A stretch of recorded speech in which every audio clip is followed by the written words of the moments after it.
ৰাইজে বাট চাই আছিলে ৰাস্তাৰ কাৰণে আৰু সেই প্ৰায় 1200 মিটাৰ 1 কিলোমিটাৰ আৰু 200 মিটাৰ ৰাস্তাৰ আধাৰশিলা স্থাপন কৰা হ'ল আৰু গুৰমু অতিকৈ পুৰণি গাঁও গুৰমু আৰু এই যিটো আমি বড়োত মাৰাইগাঁও বুলি কয় এইটো বহুত পুৰণি গাঁও আগতে বানপানীৰ কাৰণে এই গাঁওবিলাকে বহুত কষ্ট পাইছিলে কিন্তু মাথৰি হৈ যোৱাৰ পিছত এতিয়া বানপানীৰ পৰা অলপ হ'লেও সকাহ পাইছে কিন্তু আন্তঃগাঁথনি ক্ষেত্ৰত ৰাস্তাৰ পৰা লৈ পেলাই বিভিন্ন আন্তঃগাঁথনি দৰকাৰ হৈ আছিলে আমি আজি ৰাস্তাখন নিৰ্মাণ কৰিলো আৰু লগতে গুৰমু হাইস্কুলৰ কাৰণে গুৰমু হাইস্কুলখন হায়াৰ ছেকেণ্ডাৰী কৰাৰ কাৰণে তেখেতসকলে আবেদন কৰিছে মই অসমৰ শিক্ষামন্ত্ৰী আৰু মুখ্যমন্ত্ৰী ডাঙৰীয়াৰ লগত আলোচনা কৰিম কিন্তু গুৰমু হাইস্কুলখন অতি পুৰণি হাইস্কুল তাত ক্লাছ কৰাত অসুবিধা হৈছে বুলি মই আজি গম পালো আৰু সেইকাৰণে গুৰমু হাইস্কুলত 50 লাখ টকা দিয়া হ'ব যাতে ভালকে বনাই ল'ব পাৰে ইয়াত এটা পুখুৰী আছে পুৰণি পুখুৰী এই পুখুৰীখন মানে আগৰ নিচিনা অৱস্থাত নাই গতিকে ইয়াত বালি পুতিছে কিবা হৈছে এইবিলাক সব ঠিক কৰাৰ কাৰণে মই ফিচাৰী ডিপাৰ্টমেণ্টক দায়িত্ব দিম যাতে গুৰমুৰ পুখুৰীটো ভালকে কৰি ৰাখিব পাৰে তেতিয়া এই এৰিয়াত ৱাটাৰ যিটো ৰিজাৰ্ভেশ্যন কৰা বা ৱাটাৰ ষ্ট'ৰ কৰাৰ কাৰণে এইটো ভাল হ'ব আৰু লগতে মাছ পুহিব পাৰে কমাৰ্চিয়েলি ইউজ কৰিব পাৰে বিভিন্ন ক্ষেত্ৰৰ কাৰণে গুৰমুৰ মানে এইটো পুখুৰীটো আমি ৰিভাইভ কৰিম লগতে আমাৰ গুৰমু যিটো বাথৌ মন্দিৰ তেখেতসকলে ফাণ্ডৰ দৰকাৰ আছে বহুত দিনৰ পৰা কৈ আছিলে মই তাতো 10 লাখ টকা দিম বুলি কৈছো আৰু ৰাইজক যাতে সকলো মিলি জুলি ভালকে থাকে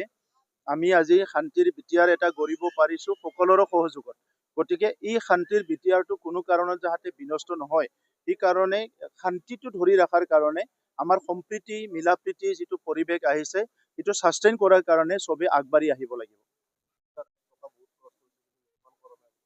আগত এলপি স্কুল এখন হাগ্ৰামা মহিলাৰ দিনত এলপি স্কুল মেৰামতিৰ কাৰণে 10 লাখ টকা 15 লাখ টকা 20 লাখ টকা খৰচ কৰিছিল আমাৰ সময়ত আমি 1700 স্কুল মেৰামতি কৰিলো 50,000ৰ পৰা আৰম্ভ কৰিছো গতিকে মই এই ক্ষেত্ৰত মানে মই চ্যালেঞ্জ দিব পাৰো তেখেতসকলে আহক কোনখন স্কুলখন তেখেতসকলে মেৰামতি কৰিছিলে 17 বছৰ শিক্ষা অনুষ্ঠানৰ ফালে তেখেতসকলে চোৱাই নাছিলে এতিয়া আমি 4টা বছৰ কমপ্লিট হৈ গ'ল প্ৰায় 1700 স্কুল আমি ঠিক কৰিলো গতিকে তেখেতসকলৰ কথাটো তেনেকুৱাই বিৰোধীৰ নামত বিৰোধী কিন্তু তেখেতসকলৰ আচল কথাটো হৈছে মিছন আৰু ভিজন নাছিলে কোনো আঁচনি নাছিলে ৰাইজৰ কাৰণে আজি আমাৰ 35টা আঁচনি আছে বিটিআৰত সকলো মহিলাৰ কাৰণে শিশুৰ কাৰণে যিসকল আমাৰ দিব্যাংগ ভাই বন্ধুসকল আছে কি কয় বিশেষভাৱে সক্ষম এই সকলো শ্ৰেণীৰ ৰাইজৰ কাৰণে আছে খেতিয়কৰ কাৰণে মহিলাৰ কাৰণে গতিকে আজি এই পৰিৱেশটো দেখা পাই পেলাই তেখেতসকলে শংকিত হৈছে আৰু মোক ব্যক্তিগত আক্ৰমণ কৰি ৰাজনীতিটো বেলেগ ধৰণে লৈ যাব বিচাৰিছে কিন্তু মোকতো আৰু ব্যক্তিগত আক্ৰমণ কৰি বা তেনেকা কথাবিলাক একো লাভ নাই কাৰণ মই বিটিআৰ অঞ্চলৰ 35 লাখ জনসাধাৰণৰ কাৰণে কাম কৰিছো মোৰ ব্যক্তিগত স্বাৰ্থত নহয়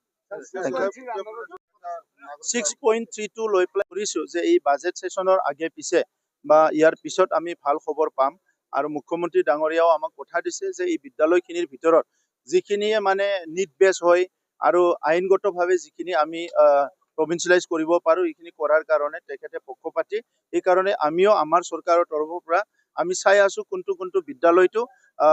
ৰাইট টু এডুকেশ্যন এক্টৰ আণ্ডাৰত পৰে আৰু নপৰে আৰু মেক্সিমাম কিমান ৰিলেক্স কৰিব পাৰে এই কথাবিলাক চালি জাৰি চাই আছো থেংক ইউ